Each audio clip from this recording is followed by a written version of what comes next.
ایک سوال ہے کہ اگر کوئی گناہ بار بار ہو جائے، انسان اس پہ شرمندہ بھی ہے لیکن پھر بھی وہ گناہ نہیں چھٹ رہا، تو اللہ تعالیٰ سے کیسے معافی مانگے؟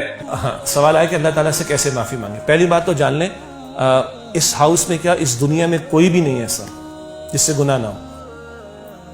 اور میں کیا کہوں، اللہ کے رسول فرماتے ہیں صلی اللہ علیہ وسلم کل بنی آدم الخطاؤن وخیر الخطائین التواب، سارے بنی آدم خطا کار ہیں، سب ہیں، سب سے ہوگا، لیکن بہترین کون ہے؟ عجیب بات ہے، بہترین خطا کار گناہ گار کون ہے؟ جو توبہ کر لیتے ہیں۔ پوائنٹ 1۔ پوائنٹ 2، کبھی کبھی ابھی ایسا ہوتا ہے سر ایک دفعہ میں نے توبہ کر لی پھر وہ ہو گیا، تو اب میں کیا کروں؟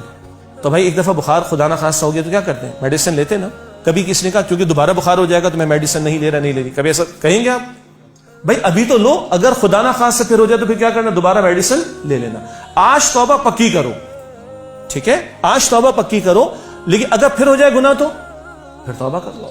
تو پھر جو بندہ کر بیٹھتا ہے، انسان ہے، کمزور ہے، بہت سارے ایولز ہیں، شیطان نفس سب کچھ لگا ہوا ہے، اور شیطان اکیلے نہیں، شیطان کی پوری پارٹی ہے۔ قرآن کہتا ہے سورہ مجادلہ 28 پارہ میں، سورہ مجادلہ میں ایک پارٹی حزب اللہ، ایک پارٹی ہے، اچھا وہ حزب اللہ سے لبنان والی نہیں، وی آل الحمدللہ، ٹھیک ہے جی، تو ایک حزب اللہ ہے، ایک حزب الشیطان ہے، اور شیطان کی پارٹی شیطان کی پارٹی کے افراد دونوں میں۔ قرآن پاک کی آخری ورس کیا ہے؟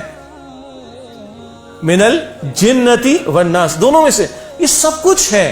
تو ہو سکتا ہے خطا کا معاملہ بڑے سے بڑا بھی ہو جائے، کوئی بات نہیں، اللہ سب سے بڑا ہے۔